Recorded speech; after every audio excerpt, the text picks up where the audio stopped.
가능하신 분들은 모두 자리에서 일어나 주셔서 선포되어지는 하나님의 말씀을 겸허한 마음으로 경청해 주시기 바랍니다. 제가 봉독하겠습니다. 먼저 신명기 6장 1절부터 9절까지의 말씀을 봉독하겠습니다. 이는 곧 너희의 하나님 여호와께서 너희에게 가르치라고 명하신 명령과 규례와 법도라. 너희가 건너가서 차지할 땅에서 행할 것이니 곧 너와 내 아들과 내 손자들이 평생에 내 하나님 여호와를 경외하며 내가 너희에게 명한 그 모든 규례와 명령을 지키게 하기 위한 것이며 또 내 나를 장구하게 하기 위한 것이라. 이스라엘아, 듣고 삼가 그것을 행하라.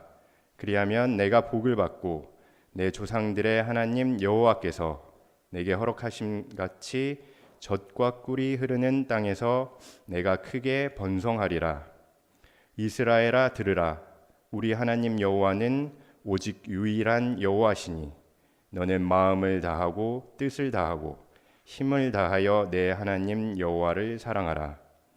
오늘 내가 네게 명하는 이 말씀을 너는 마음에 새기고 내 자녀에게 부지런히 가르치며 집에 앉았을 때에든지 길을 갈 때에든지 누워 있을 때에든지 일어날 때에든지 이 말씀을 강론할 것이며 너는 또 그것을 내 손목에 메어 기호를 삼으며 내 미간에 붙여 표로 삼고 또 내 집 문설주와 바깥문에 기록할지니라. 아멘. 다음은 신약성경 마태복음 28장 16절부터 20절까지의 말씀입니다. 11 제자가 갈릴리에 가서 예수께서 지시하신 산에 이르러 예수를 배웁고 경배하나 아직도 의심하는 사람들이 있더라. 예수께서 나와 말씀하여 이르시되 하늘과 땅의 모든 권세를 내게 주셨으니 그러므로 너희는 가서 모든 민족을 제자로 삼아 아버지와 아들과 성령의 이름으로 세례를 베풀고 내가 너희에게 분부한 모든 것을 가르쳐 지키게 하라.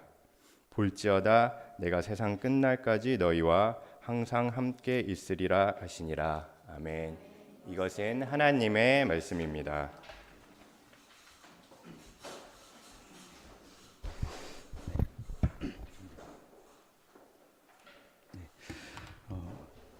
TV 프로그램 중에서 백종원 씨가 하는 골목식당이라는 프로그램이 있습니다. 그 프로그램을 보신 적이 있는지 모르겠습니다. 그 프로그램은 이 백종원 씨가 전국에 있는 상권이 죽어가는 식당들을 찾아가서 무엇이 부족한지 도와주고 시정 조치를 한 다음에 그 식당을 살려주는 그런 취지의 프로그램입니다. 저는 그 프로그램을 보면서 이 백종원이라는 사람을 그 전에 사실 잘 몰랐는데 그 프로를 보면서 이분이 단순히 TV에 나오는 사람임을 넘어서서 되게 사람 냄새가 나는 인간적인 사람이고 또 요리를 잘하는 것을 넘어서서 음식에 대한 자부심과 철학이 있는 정말 음식을 사랑하는 전문가다라는 생각을 하게 되었습니다. 그리고 요리만 잘하는 것이 아니라 성공하기 위해서 마케팅, 홍보 그리고 수익을 낼 수 있는 전략까지 두루 갖춘 사업가라는 것을 좀 알게 되었습니다. 즉 요리만 잘하는 사람이 아니라는 것이죠. 근데 그 프로를 보다 보면 많은 사람들이 화를 냅니다. 왜 화를 내냐 하면 그 백종원이라는 사람에게 교육을 받고 사사를 받고 솔루션을 받는 것이 정말 엄청난 영광스러운 일인데 출연자들 중에서는 그 기회가 정말 천운의 기회인데 그것을 가볍게 생각하고 이 백종원 씨가 말하는 조언을 받아들이지 못하고 하라는 대로 하지 않는 사람들이 있다는 겁니다. 그래서 프로가 방영되고 나면 다음날 많은 사람들이 비판하면서 저런 사람은 해주면 안 된다고, 그게 얼마나 대단한 기회인지 모르고 막 아깝다 하면서 막 비난을 하는 것을 보았습니다. 여러분, 내가 소중하다고 생각하는 것을 상대방이 가볍게 여길 때 여러분 어떠실까요? 안타까운 마음이 들죠. 그리고 이게 얼마나 소중한 건데 상대방이 어리석음으로 인해서 그것을 모를 때 참 답답합니다. 근데요, 어쩔 때는 그 소중한 것을 내가 다른 사람에게 소개해주는 중재자의 입장이 되었을 때 그때도 부담스러운 경우가 있습니다. 마치 내가 이거 되게 좋은 거라는 거를 소개를 잘 해줘야 되는데 중간에서 내가 소개를 잘 못해서 상대방이 그것에 대한 가치를 못 느끼게 만든 것이 아닌가, 그래서 그런 부담이 되기도 합니다. 제가 지난주에 그랬습니다. 무슨 말이냐 하면, 제가 예배를 마치고 나서 또 한 주 동안 좀 끙끙 앓았다고 할까요? 왜냐하면 지난주에 제가 나누었던 신명기 6장의 말씀을 제가 너무 가볍게 전하는 것은 아니었나 하는 후회 때문이었습니다. 제가 사실 지난주 설교도 아직 인터넷에 안 올렸는데 이유가 있습니다. 마음이 무겁더라고요. 왜냐하면 지난주에 읽었던, 그리고 오늘도 읽었던 이 신명기 6장은 예수께서 꼽으신 최고의 말씀이었지 않습니까? 즉 다른 분도 아니고 예수님께서 가장 소중하게 여기신 성경 구절이니까 얼마나 대단한 구절입니까? 그래서 제가 이 구절이 얼마나 중요한지 제가 조심스럽게 잘 이야기했어야 되는데 잘 강조하지 못했다는 마음이 이번 주 내내 들었습니다.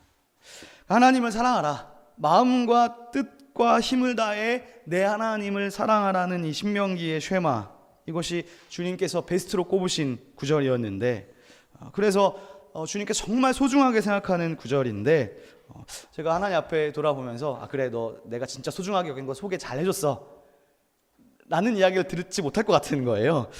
그래서 오늘 이 예수께서 중요하게 여기셨던 이 쉐마의 말씀, 그리고 더 나아가서 이 쉐마가 들어있는 말씀이 신명기였고, 또 모세가 죽기 전에 하는 유언과 같은 말씀이었기 때문에 그런 부담감의 한 주를 살아서 오늘 이번 주 이 말씀을 다시 한번 더 나누어 가야겠다는 생각이 들었습니다. 신명기는 우리가 지금 지난 3주에 걸쳐 나누었던 것과 같이 율법입니다.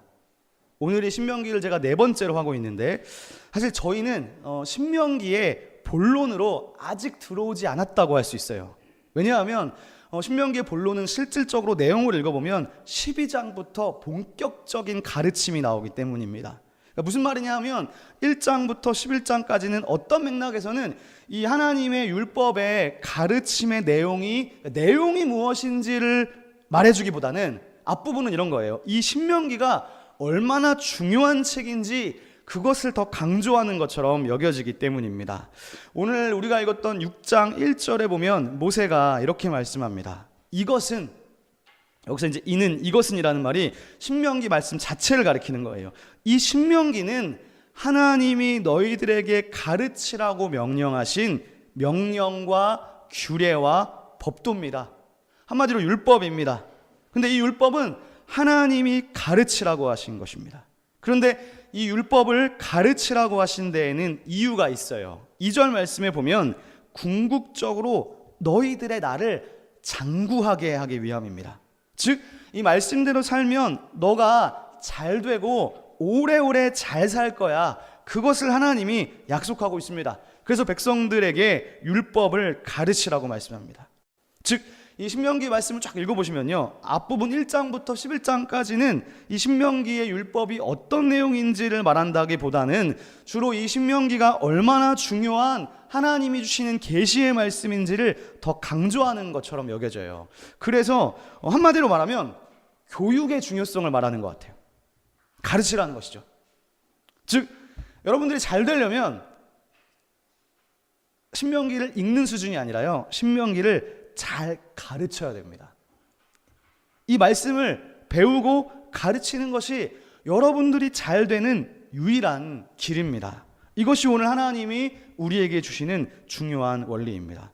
근데 그것을 이제 얼마나 강조했냐 하면 6절 이하에 보니까 이 말씀을 너는 마음에 새겨야 된다. 그리고 자녀들에게 부지런히 가르치고 집에 앉았을 때든지 길을 갈 때든지 누워있을 때든지 일어날 때든지 이 말씀을 강론하고 가르쳐야 된다. 즉 가르침, 강론이라고 했으니까요, 성경 연구입니다.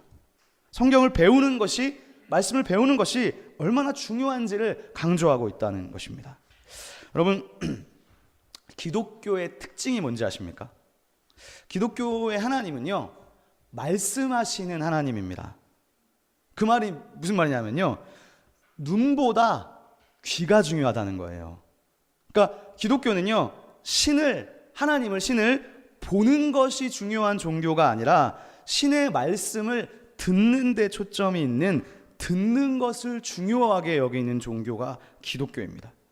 사실 저는 불교나 아니면 이슬람교 그리고 기타 다른 여러 종교들을 제가 깊이 연구해 보지는 못했습니다. 그래서 불교나 이슬람교가 그냥 상식선에서 사람들이 아는 것 말고는 저도 깊이 알지는 못합니다. 그래서 제가 타 종교에 대해서 뭐라고 왈가왈부하기는 어렵습니다. 그러나 저는 구약 성경이 기록되었던 세계인 고대 근동 세계의 다른 종교들에 대해서는 그래도 제가 조금 아는 편입니다. 그러니까 고대 근동이라 하면요, 이슬람교, 불교가 발생하기도 훨씬 전을 말해요. 모세는 이 석가모니보다 1000년 전 사람입니다. 그런데 고대 근동 세계에도 물론 종교가 많았는데 대표적인 것이 바벨론의 종교, 아수르의 종교, 이집트의 종교입니다. 그런데 그들 종교의 특징은요, 그 종교는 신을 보는 종교였습니다. 그들의 종교는 그들의 하나님을, 그들의 신을 눈으로 보는 거예요. 이것이 고대 근동 세계의 중요한 종교의 특징이었습니다. 여러분, 신을 본다는 게 뭘까요? 그 당시 모든 종교에는 다 마찬가지죠. 신전이 있었는데 그 신전에서 예배자가, 이제 이집트 종교든 바벨론 종교도 마찬가지예요. 신전으로 들어가잖아요. 그 신을 예배하러 들어가는데 신전의 딱 중심부로 들어가면 뭐가 있냐 하면 구체적으로 거기에 신이 있어요. 그런데 구체적으로 그 신이 뭐냐? 신의 형상입니다. 즉 우상입니다. 즉 고대 사람들은 그 신전에 딱 들어와서 눈에 보이는 신이죠. 눈에 보이는 그 신상에 절하는 거예요. 즉 보는 종교입니다. 그리고 여러분, 그 우상은요 단순한 우상이 아닙니다. 그 종교를 연구해 보면 그 종교는, 이 바벨론 종교에는요, 바벨론 종교의 최고 제사장이, 그 신상이 그냥 신상이 아니에요. 그 신상에 신의 형상을 불어넣는 주술을 행했어요. 주술을 행했어요. 그러니까 그들에게 신상은 단순한 돌이 아니고 신의 실체고, 그 신상을 통해서 그 신을 실제로 보는 종교인 겁니다. 저는 그런 의미에서 불교에도 불상이 있고 그 불상에 절을 하지 않습니까? 그것은요 명확하게 고대 근동의 종교의 연장선상에 있는 것이라고 볼 수 있어요. 그러나 성경의 하나님은 그렇지 않다는 거예요. 성경의 시작인 모세오경은 눈에 보이는 거에 대해서 극도로 경계합니다. 모세는 40년 전에 이스라엘 백성들이 시내산에서 언약을 맺었던 사건들을 백성에게 회상시켜 줍니다. 우리가 40년 전에 너희 아버지하고 언약을 하나님이 맺으셨어. 그때 시내산에서 언약을 맺었어. 그 이야기를 모세가 지금 하는 거예요. 자, 다 같이 신명기 앞장을 한 장 넘겨주셔서 4장을 한번 가보실까요? 신명기 4장 10절 말씀에 보면 모세가 40년 전에 있었던 일을 회상해요. 제가 읽어볼 테니까요, 눈으로 한번 잘 생각하면서 따라와 보세요. 내가 호렙산에서 내 하나님 여호와 앞에 섰던 날에 여호와께서 내게 이르시기를 나에게 백성을 모으라. 내가 그들에게 내 말을 들려주어 그들이 세상 사는 날 동안 나를 경외함을 배우게 하여 자녀에게 가르치게 하리라. 일단 여러분 4장부터 벌써 교육의 중요성이 나와요. 배우게 하라는 거예요. 가르침을. 자, 그런데 11절로 가니까 이제 본격적인 과거 회상이 나옵니다. 너희가 가까이 나와서 산 아래에 서니 그 산에 불이 붙어 불길이 충천하고 어둠과 구름과 흑암이 덮였는데 여호와께서 불길 중에 너희에게 말씀하시되, 자, 그 다음 말을 보세요. 음성뿐이므로 너희가 말소리만 듣고 형상은 보지 못하였다 라고 지금 말씀합니다. 즉 40년 전에 여러분 시내산에서 언약을 맺을 때 모세가 40년 전을 이야기하면서 그 산이 지금 불이 붙었어요. 불이 붙었다는 것은 하나님이 그 산에 강력하게 임하셨다는 하나님의 현현입니다. 불이 충천하게 붙었습니다. 그런데 모세가 하나님을 처음 만날 날도 비슷했어요. 출애굽기 보면 기억하시죠? 모세가 호렙산에서 떨기나무에 불이 붙었습니다. 거기서 하나님 만났거든요. 그런데 12절 말씀에 산에 불이 붙어서 불길이 충천한데 하나님이 그 불길 중에서 말씀하셨다는 거예요. 즉 음성뿐이지 하나님을 실제로 본 적이 없다. 그러니까 너희가 어떻게 하나님을 섬겨야 되느냐. 15절 보겠습니다. 여호와께서 호렙산 불길 중에서 너희에게 말씀하시던 날에 너희가 어떤 형상도 보지 못하였은즉 너희는 깊이 삼가라. 뭘 삼갑니까? 너희의 종교는 바벨론이나 이집트의 종교들처럼 절대로 형상을 만들면 안 되는 거예요. 신의 형상, 우상을 만들면 안 되는 종교입니다. 그래서 16절 이하에 보면 뭐 사람의 형상이든지 하늘의 새 형상이든지 어떤 형상도 만들지 말라는 겁니다. 즉 이 말은 기독교는 본질적으로 보는 종교가 아닌 거예요. 신상을 보고 신의 형상을 보고 거기에 절하는 종교가 아님을 강력히 모세가 천명하는 것입니다. 그렇다면 여러분, 보는 종교가 아니면 무슨 종교일까요? 듣는 종교입니다. 뭘 듣느냐? 하나님의 음성을 듣는 종교입니다. 보고 절하는 종교가 아니에요. 한마디 말도 하지 못하는, 말하지 않는 신상 앞에 절하는 종교가 아니고, 신명기는 말씀하시는 하나님, 즉 듣는 종교임을 우리에게 강력히 보여줍니다. 모세가 지금 이 광야 2세대들을 앞에 놓고서 이야기하는 거예요.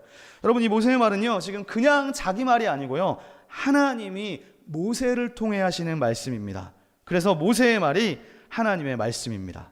근데 이 모세가 지금 신명기에만 사용하는 독특한 언어가 있는데, 화면을 한번 보시면 모세가 뒤에서 이런 말을 해요. 제가 한번 읽어볼게요. 모세가 이 율법의 말씀을 다 책에 써서 마친 후에 모세가 여호와의 언약궤를 매는 레위 사람에게 명령하여 이르되 이 율법책을 가져다가 너희 하나님 여호와 언약궤 곁에 두어라. 24절을 먼저 딱 보시면 이렇게 말하죠. 노란 글씨 보세요. 모세가 이 율법의 말씀을 다 책에다가 썼답니다. 여기서 율법이 토라라는 히브리 말인데, 제가 토라는 가르침이라고 이해해야 된다고 했죠. 가르침이란 뜻이에요. 하나님의 가르침. 율법은 하나님의 가르침입니다. 그런데 하나님의 가르침의 토라의 말씀을 지금 책에다가 썼다는 거예요. 그 책이 뭘까요? 그 책은 신명기예요. 지금 이 한 모든 말을 하루에 신명기에 쓴 거예요. 그러니까 신명기는 우리가 어떻게 이해할 수 있느냐? 하나님의 토라의 말들을 적어둔 거구나, 하나님의 가르침을 적은 것이 신명기구나 라는 걸 알 수 있는 거예요. 근데 26절에 보니까 이렇게 말씀하죠. 이 토라의 책을 가져다가 어디다가 두느냐? 언약궤 곁에 두라는 거예요. 왜 하필이면 신명기 원본을, 제가 언젠가 나중에 하겠지만 신명기는 두 가지 판본이 있는데 원본이 있고 사본이 있어요. 원본은 언약궤 곁에 두라고 이야기하고요, 사본은 17장에 나오는데 왕의 자리 옆에 두라고 명령하고 있어요. 원본과 사본 두 가지가, 원본은 언약궤 곁에, 사본은 왕의 보좌 옆에 두라고 되어 있습니다. 그런데 이 언약궤는 구약시대에서 하나님의 임재의 상징이었어요. 그래서 구약 성경을 읽어보면 언약궤가 가는 곳에는 항상 전쟁에서 이겼고요, 언약궤가 딱 이르면 우상이 팔이 부러지고 다리가 부러지고, 언약궤를 블레셋이 훔쳐가니까 블레셋 동네에 각종 전염병이 돌기도 했습니다. 성경을 읽어보니까. 그러니까 언약궤는 하나님의 강력한 임재와 현존의 상징이었습니다. 그래서 백성들이 예배하러 올 때, 성전이 중앙에 하나밖에 없었으니까 중앙성소에 하나님을 예배하러 올 때 하나님의 임재의 상징인 언약궤를 보는 거잖아요. 그런데 그 언약궤 곁에다가 율법책을 두라는 거예요. 언약궤에서 하나님이 말씀하시는데 그 말씀이 어떤 말씀이냐? 한마디로 말하면 신명기 말씀이라는 거죠. 즉 기독교가 보는 종교가 아니고 듣는 종교라고 했습니다. 하나님의 음성을 듣는 종교인데 그 하나님의 말씀을, 하나님의 음성을 뭘로 듣느냐? 신명기로 듣는 거예요. 그러니까 신명기만큼 강력한 하나님의 음성이 없는 것입니다. 자, 화면에 24절을 다시 보세요. 신명기는 모세가 이 토라의 말씀을 책에 썼다. 즉 신명기는 토라의 말씀이 담긴, 하나님의 말씀이 담긴 것이죠. 그래서 앞부분에 보면 이런 말씀도 있어요. 제가 또 읽어보겠습니다. 10절에 보면 모세가 그들에게 명령하여 이르기를 매 7년 끝에 면제년의 초막절에 온 이스라엘이 내 하나님 여호와 앞 그가 택하신 곳에 모일 때에 이 율법을 낭독하여 온 이스라엘에게 듣게 해라. 12절입니다. 백성의 남녀뿐만 아니고 어린아이와 내 성읍 안에 거류하는 타국인을 모으고 그들에게 듣고 배우고 내 하나님 여호와를 경외하여 이 율법의 모든 말씀을 지켜 행하게 하고 궁극적으로 하나님 경외하기를 배우게 하라. 그러니까요, 성경이 뭘 말하냐면 지금 이 신명기를 모세가 썼는데, 그리고 나서 너희가 하나님이 택하신 곳에 예배 장소에 모일 때 다른 것보다 이 토라를 낭독해 줘야 된다는 거예요. 즉 그 말은 성소에 와서 구약시대는 언약궤를 봤는데, 언약궤는 하나님의 형상이요 같은 하나님의 임재의 상징이었는데, 언약궤 곁에서 하나님이 함께 하신다는 표현인 언약궤 곁에서 말씀하시는 거예요. 그리고 모이면, 그래서 제사장이 뭘 해야 되냐면 율법책을 무조건 낭독하게 되어 있습니다. 그래서 노란 글씨 낭독해서 들려주어라. 그리고 모든 백성들이 듣고 배우게 해라. 즉 여러분, 성경에 하나님을 믿는 이 이스라엘의 종교, 기독교는 보는 종교가 아니라 듣는 종교입니다. 그러니까요, 내가 환상을 보고 내가 꿈을 꾸고 무슨 신비한 체험을 할 수 있어요. 하지만 그런 모든 체험들은 이 신명기의 토라의 책 앞에서 다 비신화화됩니다. 내가 기도하면서 신비 체험할 수 있고 꿈을 꿀 수 있고 환상을 보는 것들은 모든 종교가 다 가지고 있어요.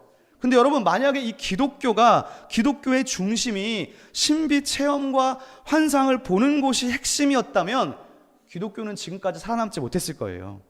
왜냐하면 다른 종교도 다 있기 때문입니다. 기독교는 시작부터 모세가 시작했는데, 어떻게 보면 그 시작부터 이미 출발부터 하나님의 토라의 말씀을 듣는 종교였습니다. 여기서 더 중요한 게 있어요. 그게 뭐냐 하면, 하나님의 말씀을 듣는다고 할 때 그 들음이 뭐냐 하면요, 그 들음은 적어도 여기서는 직통계시는 아닙니다. 방언을 하고 방언 통변을 하고 혹은 기도해서 예언해서 막 내가 하늘에 갑자기 계시를 받아서 음성을 들려줄 수 있어요. 그러나 본질적으로 그렇지 않아요. 그렇게 할 수도 있지만, 그러나 그 모든 예언의 은사와 방언과 통변은 이 토라의 책과 이 토라의 권위 앞에서 다 비신화화되는 거예요. 성경은 명확하게 기록하기를 모세가 이 토라의 말씀을 책에 기록했고 그것을 언약궤 곁에 두었고, 너희가 하나님의 음성을 듣고 말씀하시는 하나님의 말씀을 들을 때 그것이 하물며 그 당시에 제사장조차도, 하나님의 임명을 받은 제사장조차도 자기가 즉흥적으로 계시를 하는 것이 아니라, 자기가 즉흥적으로 하나님의 예언을 받고 예언하는 형태가 아니라 기록된 토라의 말씀을 낭독하고 백성들은 듣는 것이라고 말씀합니다. 그러면 여러분, 우리가 하나님을 경험하고 싶다, 하나님을 체험하고 싶다, 마치 환상을 보고 꿈을 꾸고 예언을 받고, 여러분 그게 뭔가요? 그런 것들은 다 신화의 세계입니다. 신화가 제가 거짓이라는 게 아니에요. 어디 용한 기도원에 가서 기도를 받아서 음성을 듣는다. 근데 성경은 그 모든 것을 다 이 토라의 권위 앞에 밑에 두고 있어요. 그 모든 것을 비신화하고 있어요. 보는 종교가 아닌 거예요. 보는 것은 오로지 이 토라의 율법책 앞에 다 무용지물이고 이것보다 권위 있는 것이 없습니다. 그러므로 모세는 우리에게 듣는 종교, 하나님 말씀을 낭독하여 들려주는 것을 강조합니다. 우리가 기도를 하고 찬양을 합니다. 그러나 여러분, 기도를 하고 찬양을 하는 것보다 먼저 선행되어야 하는 것은 하나님의 음성을 듣는 거예요. 그런데 하나님의 음성을 들어야 찬양할 수 있는 거예요. 우리가 하나님의 말씀을 듣고 배우지 않으면서 찬양하는 것은 의미가 없습니다. 그러므로 이 토라의 말씀을 듣고 배우는 것보다 더 소중한 것이 없습니다. 저는 우리 시온의 교회가 말씀을 가르쳐 하나님의 사람을 세우는 교회인데, 여러분들께서 말씀을 듣고 배우는 것을 최고의 가치로 여기지 않으면 이 시온의 교회에 굳이 올 이유가 없다고 저는 생각해요. 왜냐하면 교회는 너무나 많기 때문이에요. 그리고 좋은 교회들도 충분히 많습니다. 말씀을 듣고 배우는 것을 최고의 가치로 여기지 않을 거라면 굳이 여기까지 올 이유가 없습니다. 오늘 신명기 6장 시작에서 모세는 너희 하나님 여호와께서 너희에게 가르치라고 명하셨어요. 핵심은 가르치는 겁니다. 모세가 가르치고 백성은 이 말씀을 배우는 것입니다. 그리고 여러분이 잘 되는 길은 성경을 배우는 일입니다. 그런데 이 땅에 많은 그리스도인들이 참 말씀 배우기를 싫어해요. 게을리해요. 뭐든지 쉽게 하려고 합니다. 말씀을 배우는 것도 쉽게 하려고 합니다. 그러나 여러분, 가치 있는 것은요 절대로 쉽지 않습니다. 쉬운 건 오히려 가짜입니다. 쉽고 빠르게 가는 건 가짜예요. 우리 사회는 뭐든지 요약하는 걸 좋아하고 쉽게 하고 편하게 하는 것을 추구하다 보니까 그 진정한 깊이의 가치를 잃어버리는 것 같아요. 그러나 모세는 다른 것이 아니라 이것을 배우는 것이 너희들의 나를 장구하게 하기 위함임을 강조합니다. 그래서 자녀에게 다른 것보다 이거부터 가르치는, 자녀에게 부지런히 가르치고 집에 앉았을 때든지 길을 갈 때든지 이 말씀을 강론하라는 것은 결코 가볍게 이 토라를 배우지 말라는 말씀입니다. 그러면 사랑하는 여러분, 이 토라에 대한, 말씀에 대한 지속적 읽기와 배움은 우리에게 필수적입니다. 주일에 교회에 와서 예배만 드리고 돌아가는 어린아이와 같은 신앙으로부터 이제 더 성숙해져야 됩니다. 그런데 이 토라가 중요한 것은 이 신명기의 말씀이 오늘 보니까 예수님의 말씀으로 직통적으로 연결되고 있다는 거예요. 마태복음은 예수님의 말씀을 신명기와 같은 것으로 표현합니다. 우리가 오늘 말씀 초두에서 나누었던 것이 모세가 40년 전에 시내산에서 이스라엘이 하나님과 언약을 맺었다고 그랬잖아요. 그래서 모세가 이제 이 출애굽기부터 쫙 읽어보면 모세가 시내산으로 올라갔다고 그래요. 그리고 시내산에서 시내산이 불타는 것을 통해서 하나님이 불 가운데 말씀하셨다는 것을 강조했어요. 그리고 너네가 본 것은 형상이 아니었다는 거예요. 하나님을 본 적이 없다는 거예요. 그래서 산에 올라가서 하나님의 말씀을 들었다는 것을 강조하면서 하나님의 말씀 듣기가 기독교의 본질임을 이야기했습니다.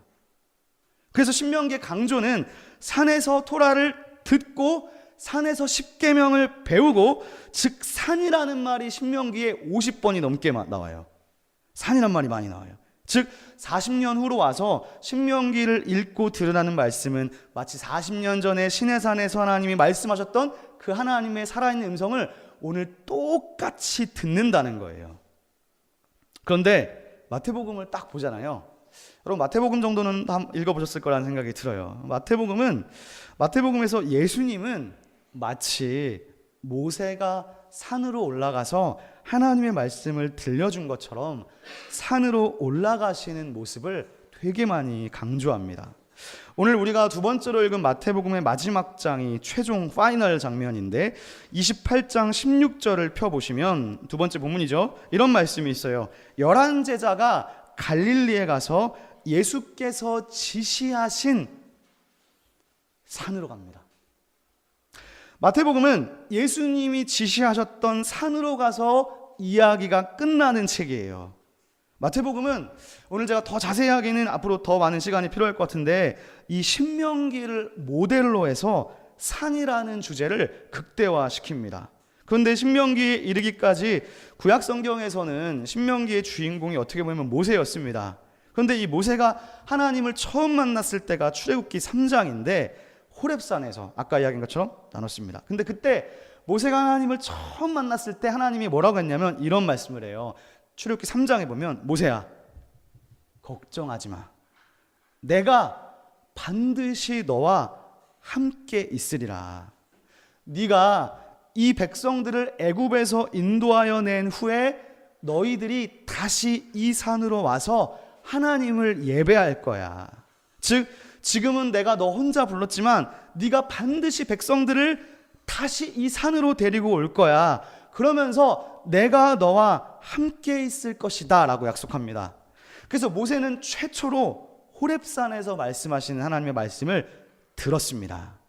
그리고 두 번째로 호렙산은 하나님의 말씀대로 모세가 이스라엘을 데리고 와서 시내산에서 말씀을 들었습니다. 즉 계속해서 보는 하나님이 아니라 듣는 하나님인 거예요. 그런데 모세가 하나님을 처음 만났을 때 출애굽기 3장 12절에서 내가 너와 함께 있을 것이다 라고 했는데, 여러분 내가 너와 함께 있을 것이다 라는 이야기는 제가 출애굽기 설교할 때 이 부분을 할 때 한번 다룬 적이 있었는데, 이 말은요 하나님의 이름 야훼, 여호와, 야훼의 이름의 뜻과 관련이 있는 말입니다. 여러분 하나님의 이름이 이제 여호와잖아요. 여호와 이름의 뜻이 뭔지 아십니까? 제가 출애굽기 때 한번 했었습니다. 3장 읽어보면 모세가 물어봐요. 하나님, 제가 백성들을 하나님 소개해 줘야 되는데 하나님의 이름을 뭐라고 소개해 줘야 되겠습니까? 라고 할 때 한글 성경에서는 그렇게 번역했어요. 나는 스스로 있는 자다 라고 해석을 했는데, 실제로는 그게 그 말 자체가 지금 이름인 것이죠. 그런데 그 이름에 대한 번역이 어려워요. 에흐예, 아쉐르, 에흐예인데 영어로는 뭐였죠? 우리가 보통 갑자기 영어가 생각이 안 나네 오히려. 하여튼 후렴만 생각이 나고, 하여튼 I am who I am이잖아요. 근데 그 말 자체가 무슨 뜻인지가 되게 어려워요. 영어도 어렵지만. 그런데 여러 가지의 해석적인 학자들이 방향이 있는데 그걸 지금 다시 다 소개해드릴 수는 없고, 그 중에 하나가 이 말을 비동사로, 히브리어의 비동사로 보면서 내가 너와 함께 있을 것이다로 보는 거예요. 그러니까 이 모세가 하는 그 말은 하나님의 이름의, 여호와라는 이름의 뜻을 담았을 가능성이 되게 높아요. 근데 그 가능성이 높은 게 마태복음을 시작할 때 예수의 탄생에서 천사가 이제 이 요셉에게 예수의 탄생을 이제 예언하면서 뭐라고 하죠? 그 이름이 임마누엘이라고 가르쳐줘요. 그 임마누엘은 하나님이 우리와 함께 있다는 뜻이거든요. 그러니까 예수님의 이름의 뜻에도 임마누엘, 하나님이 함께 있다는 뜻이 있는 것으로 보았을 때는 출애굽기에서 여호와의 이름의 뜻도 함께 있다는 의미가 있을 가능성이 충분히 열려 있습니다. 그런데 오늘 이 마태복음 말씀이 이렇게 산을 중심으로 펼쳐지고 있는데, 이 마치 신명기와 같이 예수님의 생애를 담은 이 마태복음도 산을 가는 거예요. 그런데 예수님의 이 첫 번째 이야기가 나오는 것이 예수님이 광야에서 시험을 받는 이야기로 시작해요, 마태복음이. 그런데 여러분 잘 아시는 것처럼 예수님이 세 가지 시험을 받을 때 마지막으로 가는 장소가 산입니다. 마귀는 산으로 데리고 가서 나한테 절하라고 합니다. 즉 예수님의 이야기의 시작이 산이라는 거예요. 그리고 두 번째로 마태복음은 예수님이 산에서 말씀을 전하는 분으로 묘사해요. 마태복음 5장을 한번 펴보실까요? 성경책으로 한번 펴보시겠습니다. 마태복음 5장 1절인데요. 1절을 보면 이런 말씀이 나오고 있습니다. 예수께서 무리를 보시고 산에 올라가 앉으시니 제자들이 나왔다. 예수님이 산으로 올라갔다는 이야기는 마치 구약에서 모세가 하나님의 말씀을 받기 위해 산으로 올라갔다는 본문을 생각하게 합니다. 그리고 예수님은 산에서 말씀하시잖아요. 산상수훈입니다. 이게 5장부터 7장까지 나오는데, 즉 구약에서는 하나님이 모세를 통해서 산에서 하나님의 말씀을 가르쳐 주셨다면, 신약에서는 하나님이 하나님의 아들을 통해서 산에서 토라의 말씀을 가르치는 거예요. 즉 예수님의 말씀은 신명기 토라의 연장선상이고요, 버전이 올라간 거예요. 1.0에서 1.1로 올라간 버전이에요. 그걸 어떻게 할 수 있냐 하면 마태복음 5장부터 읽어보면 예수님 이런 말을 많이 해요. 너희가 신명기에서 이렇게 말했던 것을 들었으나 나는 너희에게 이렇게 말한다 라고 하면서 버전을 업시키는 거예요. 즉 예수님은 모세의 신명기를 염두에 두고 말씀하시는 것입니다. 자, 마태복음에서 세 번째 산 장면이 변화산 사건인데, 이번엔 17장으로 한번 가보겠습니다. 자, 네, 17장 한번 펴보실까요? 성경을 한번 펴보시고 펴보신 후에 화면을 한번 보시면 더 이해할 수 있을 것 같아요. 자, 그러니까 신명기에서는 시내산에 올라갔고, 두 번째로 모세가 처음 올라갔고, 두 번째로 백성들을 데리고 시내산에 올라갔지 않습니까? 그리고 세 번째로는 40년이 지나서 신명기 말씀을 선포하는 게 마치 40년 전에 신에서 하나님 말씀하신 것과 똑같은 형태였어요.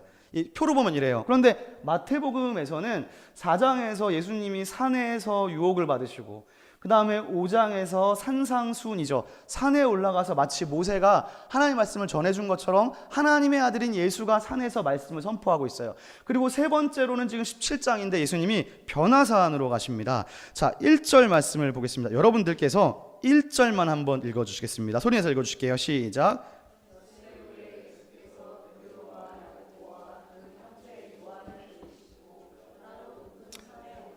산으로 올라갔습니다. 산으로. 그리고 2절에 보니까 그들 앞에서 변형되셨어요. 출애굽기 34장에 보면 모세도 산에서 얼굴이 변형돼가지고 빛난 것처럼 예수님도 지금 빛나게 변형됐어요. 근데 거기에 누가 왔느냐? 3절에 보니까 모세가 왔어요. 모세가 그 자리에 왔어요.